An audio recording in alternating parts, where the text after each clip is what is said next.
Assalamualaikum warahmatullahi wabarakatuh. Perkenalkan, nama saya MZki STT MSI. Saya dosen program studi S1 Peternakan Fakultas Ilmu Hayati Universitas Pahlawan Tuanku Tambusai. Video ini merupakan bagian dari pernyataan diri dalam unjuk kerja Tridharma Perguruan Tinggi atau PDD UKT-PT untuk sertifikasi dosen pada tahun 2026, khususnya dalam aspek pengajaran. Pada kesempatan ini, saya akan menjelaskan secara singkat mengenai mata kuliah pengantar ilmu dan industri peternakan. Mata kuliah ini merupakan mata kuliah wajib bagi mahasiswa peternakan Fakultas Ilmu Hayati Universitas Pahlawan Tuanku Tambusai, sehingga dapat membekali mahasiswa pada pemahaman yang mendalam serta keterampilan dalam mengidentifikasi, menguji, menjalankan, dan evaluasi dalam bidang peternakan, industri peternakan, sumber daya peternakan, dan sistem produksi ternak di Indonesia, serta perkembangan industri peternakan sebagai bagian dari sistem agribisnis yang berkelanjutan. Adapun bobot penilaian yang kami berikan pada mata kuliah pengantar ilmu dan industri peternakan ini adalah yang pertama tugas 10%, kemudian kuis 10%, partisipasi aktif mahasiswa 10%, 25% proyek, 20% ujian tengah semester, dan 20% ujian akhir semester. Metode pembelajaran yang digunakan dalam pengajaran ini adalah melaksanakan secara blended learning dengan kombinasi antara pertemuan tatap muka dan diskusi daring melalui platform kami, yaitu SINUP atau Smart Academic Integrated System Universitas Pahlawan, dan grup komunikasi digital lainnya yang digunakan seperti WhatsApp. Selanjutnya Anda akan menyaksikan cuplikan proses pembelajaran saya bersama mahasiswa di kelas pada pertemuan ke-9 yang membahas komoditas ternak sapi potong dan sapi lokal Indonesia. Ayo saksikan.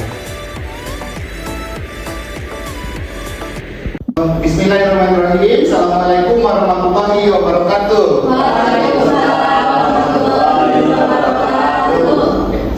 Selamat siang Anda semuanya.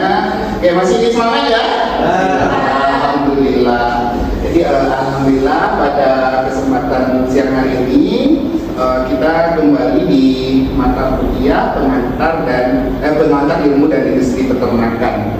Jadi terima kasih kepada Anda semua sudah hadir ya, walaupun di luar hujan tapi masih tetap semangat untuk kuliah. Jadi sebelum kita mulai atau kita lanjut pada hari ini, jadi kita flashback dulu ke pertemuan sebelumnya. Kita telah membahas tentang bangsa-bangsa sapi potong gitu. Nah, coba ada nggak yang masih ingat materi tentang sapi potong? Oke, apa aja bangsa jenis sapi potong yang saudara Ervan ketahui? Pertama, sapi semental, sapi Brahman, limosin, sapi angus. Sapi angus ya, jadi ada Brahman, simental, limousin, angus. Nah, itu adalah jenis sapi luar gitu, atau sapi potong yang berasal dari luar negeri. Kemudian juga sudah kita bahas minggu lalu tentang hasil utama ternak gitu. Nah, jadi ada beberapa hasil utama ternak. Ayo, siapa yang masih ingat? Oke, apa aja? Yang pertama itu daging, telur, dan susu, Pak. Oke, jadi hasil utama ternak itu ada daging, kemudian telur, dan susu. Nah, dan salah satu sumber protein hewani asal ternak berasal dari daging ternak sapi, yaitu daging ternak sapi potong. Nah, jadi memang sapi potong ini merupakan salah satu ternak yang potensial untuk kita kembangkan. Nah, termasuklah jenis atau bangsa sapi potong lokal. Nah, coba saudara Reno, sapi lokal itu maksudnya apa? Sapi khas asli daerah itu, Pak. Oke, jadi sapi asli atau sapi yang berasal dari Indonesia. Nah, kemudian sudah dikembangbiakkan di Indonesia. Nah, kalau mau Lina, tahu nggak jenis sapi lokal apa aja? Sapi pesisir, Sapi pesisir, kemudian sapi Bali, sapi pesisir, sapi Bali, kemudian ada sapi Aceh, sapi Madura, dan jenis sapi lainnya. Oke. kita mulai saja materi pada minggu ini dengan judul sapi lokal Indonesia. Nah, yang pertama kita tadi sudah masuk hasil utama ternak, ada daging, kemudian ada telur, ada susu. Nah, kemudian tipe sapi itu ada dua. Karena sapi ini kan selain dia menghasilkan daging, dia juga menghasilkan susu. Kemudian seterusnya ini adalah taksonomi bangsa sapi. Kalau filumnya itu filum chordata, kemudian subfilumnya vertebrata, kelasnya mamalia, subkelasnya placentalia, kemudian ordonya Ortiadoctyl, kemudian subordonya Ruminantia, familinya Orchidae, kemudian genus Bos, spesiesnya ada Bos indicus, kemudian ada Bos taurus dan ada Bos sondaicus. Nah, itu adalah spesies sapi. Nah, kemudian seterusnya kita masuk pada pembahasan sapi lokal. Nah, tadi sudah disampaikan oleh saudara Reno, sapi lokal itu katanya sapi asli yang berasal dari Indonesia. Nah, jadi kalau kita lihat secara umum, apa pengertian dari sapi lokal itu tadi? Jadi sapi lokal adalah sapi yang berasal dari Indonesia, kemudian baik sapi asli maupun hasil persilangan dengan sapi luar negeri yang telah beradaptasi dengan lingkungan setempat. Nah, jadi artinya apa? Bukan hanya sapi yang berasal dari Indonesia saja, tetapi sapi luar negeri yang sudah beradaptasi, kemudian sudah hidup di lingkungan setempat dengan waktu yang cukup lama, kemudian juga persilangan dengan sapi lokal, itu bisa dikatakan sapi lokal. Jadi bukan hanya sapi yang asli dari Indonesia saja yang dimaksud dengan sapi lokal itu tadi. Nah, contohnya misalkan sapi apa? Nah, sapi Madura. Nah, sapi Madura itu persilangan antara sapi lokal dengan sapi luar. Itu salah satu contohnya. Nah, kemudian seterusnya sapi lokal ini atau sapi potong lokal asli Indonesia berasal dari banteng atau bibos banteng yang telah mengalami proses domestifikasi atau dijinakkan. Dia artinya sudah lama dia dikembangbiakan atau dijinakkan di daerah Indonesia. Nah, dulunya sapi-sapi atau ternak yang dikembangbiakan ini merupakan adalah hewan-hewan liar. Kemudian sudah mengalami proses domestifikasi atau penjinakan sehingga sudah berkembang dia di Indonesia. Kemudian apa keunggulan sapi lokal?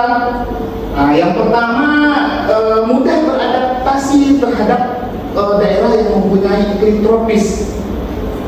Apalagi kalau kita ketahui sapi Bali misalkan termasuk sapi yang sudah beradaptasi dengan daerah beriklim tropis. Nah, jadi terutama Indonesia ini kan termasuk negara tropis yang punya beberapa musim, kemudian juga punya suhu atau cuaca yang cukup panas. Nah, jadi dia punya keunggulan dibandingkan dengan sapi luar. Nah, kemudian tahan terhadap penyakit endemik, kemudian mudah menerima pakan. Artinya apa? Dia mudah beradaptasi terhadap pakan.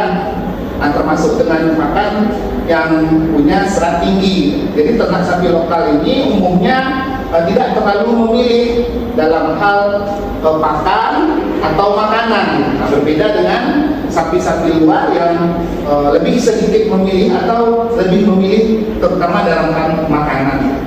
Nah, begitu juga kalau dilihat dari daya adaptasi, sapi luar ini juga punya daya adaptasi yang lebih rendah terhadap daerah tropis dibandingkan dengan sapi lokal. Kemudian perawatannya relatif mudah. Kemudian sapi lokal ini mempunyai peran penting dalam ekonomi rakyat. Nah, artinya apa?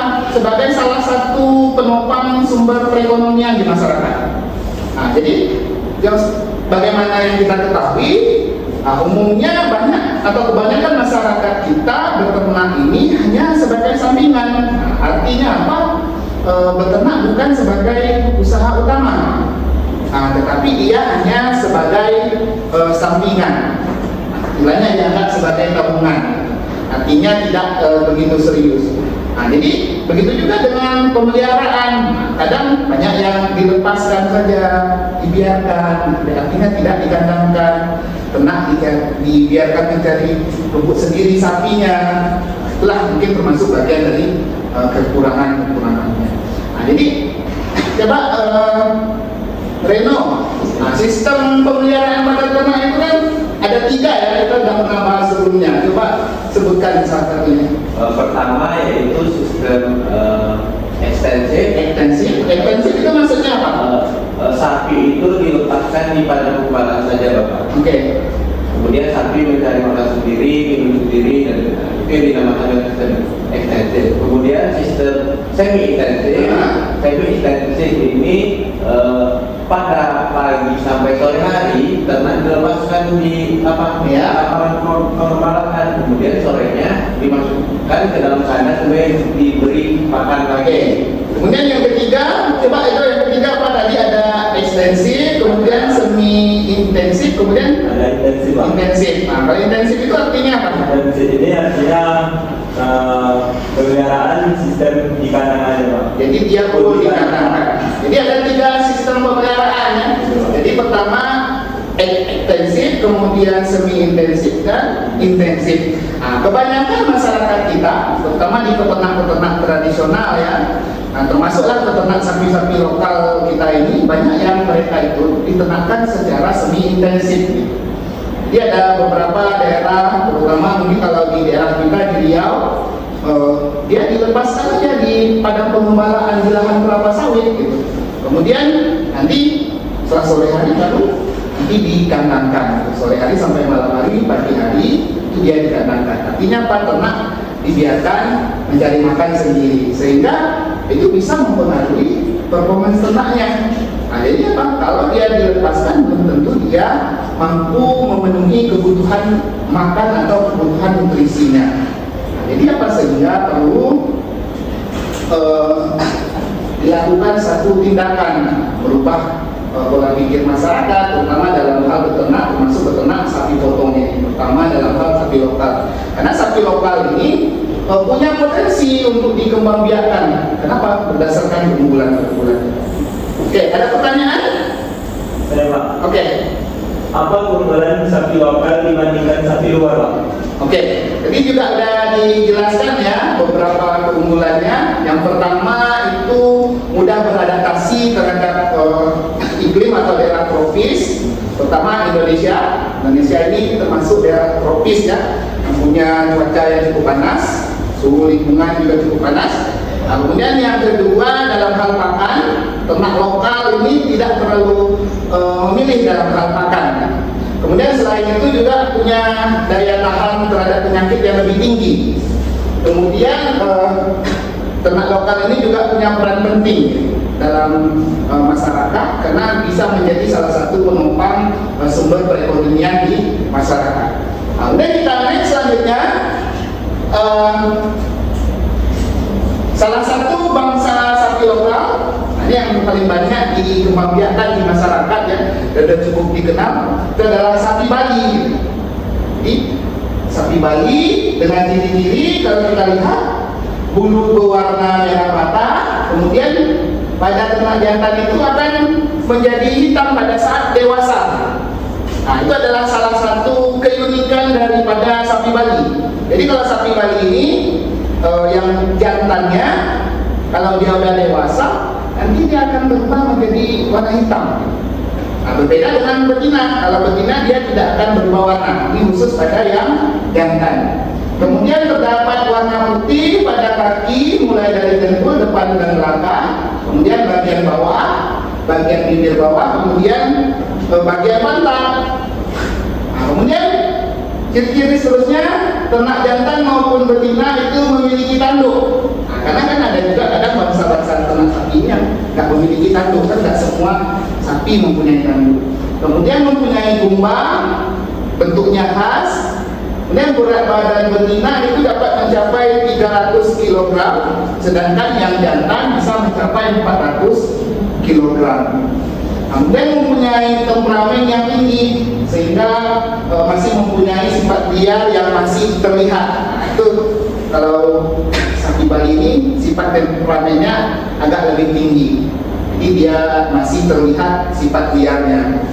Kemudian persentase karkas sapi Bali ini cukup tinggi kalau dibandingkan jenis sapi lokal lainnya. Nah, kenapa? Karena persentase karkas ini bisa mencapai 50 sampai 70%. Nah, artinya apa itu Maulina? Kalau bisa mencapai 50 sampai 70%. Bisa memproduksi sebagai sapi potong. Jadi istilahnya dia potensial dijadikan sapi potong. Kenapa? Karena dia bisa menghasilkan persentase karkas atau daging yang cukup tinggi. Nah, kalau dibandingkan sapi luar itu banyak ya persentase karkasnya di bawah 50%. Nah, sehingga sapi lokal ini salah satunya sapi Bali cukup potensial untuk dikembangkan. Tetapi mungkin ada juga ya salah satu kekurangannya tadi. Karena kalau pada sapi Bali ini biasanya ada namanya penyakit apa? Jembrana ya. Jadi jembrana ini khusus menyerang sapi Bali yang gen murni. Tapi kalau gen Selama biasanya tidak. Nah, ini sapi Bali. Ini kalau kita lihat gambarnya, nah ini kalau yang jantan lagi.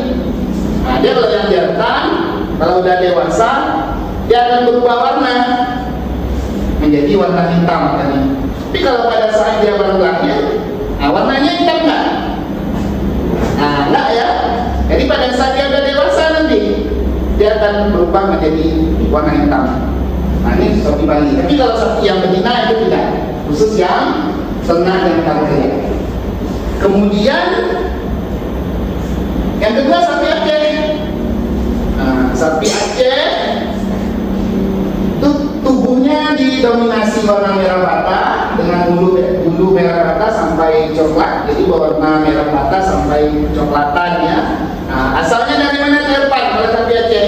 Dari Aceh. Nah, dari Aceh, bukan dari Papua. Bukan dari Aceh ya. Jadi kalau sapi Aceh pasti asalnya dari Aceh. Kalau sapi Bali asalnya dari Bali. Oke, kemudian mukanya cenderung cekung dan sekeliling mata ada kacamata yang berwarna putih.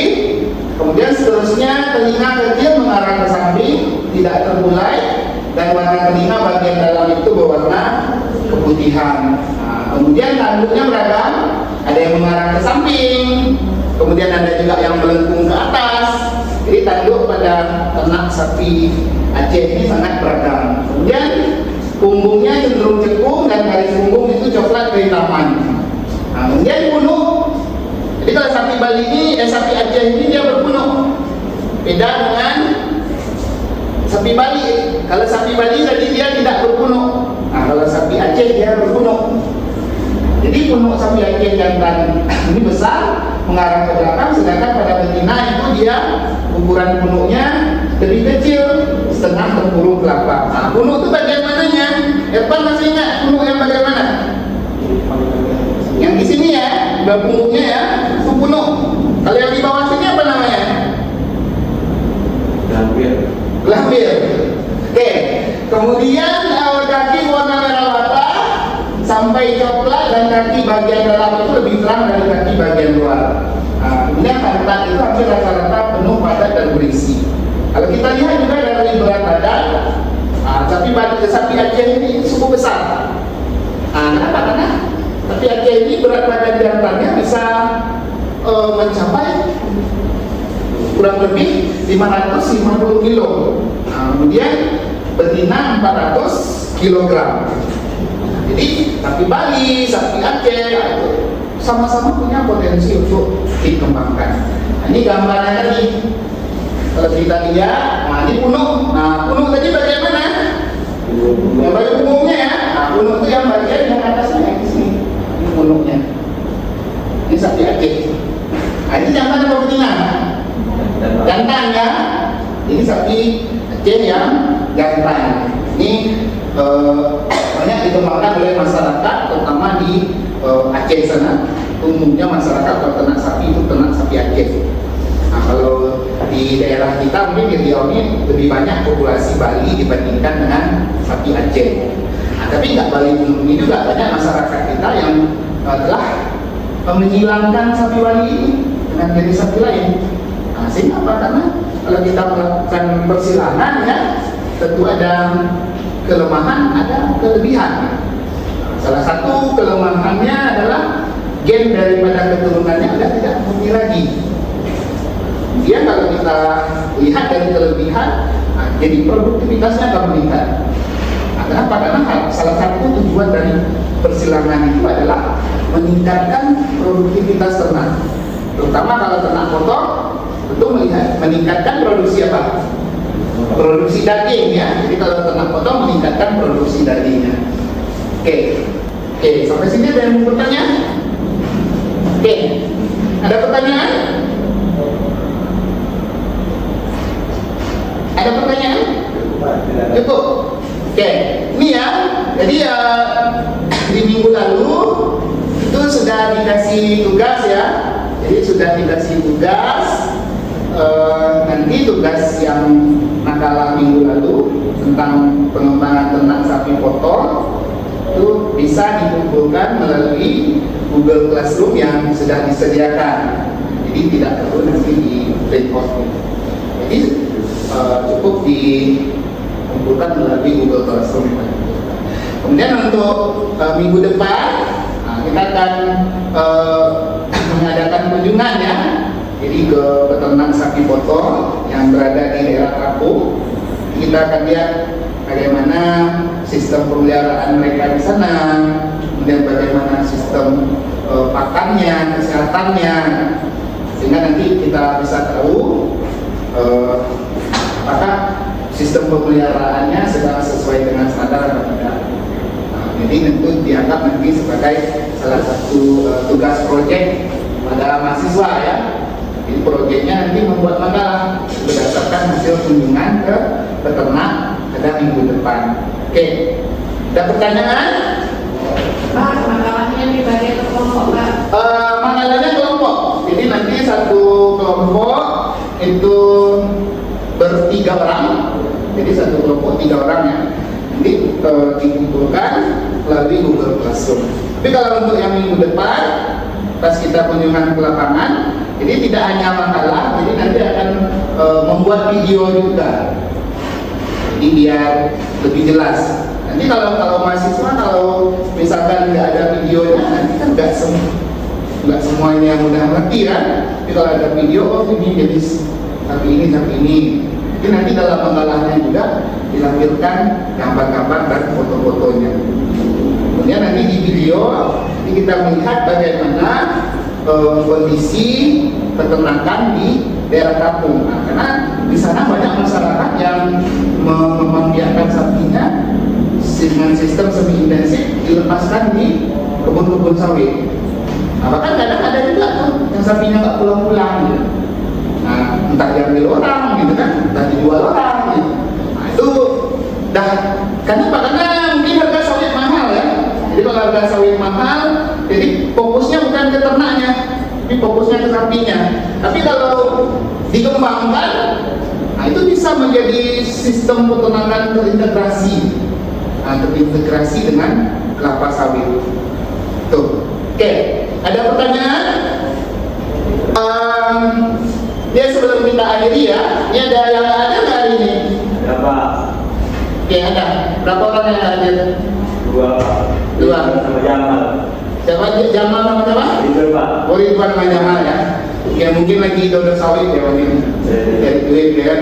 Oke, mungkin hari ini perkuliahan kita cukup sampai di sini.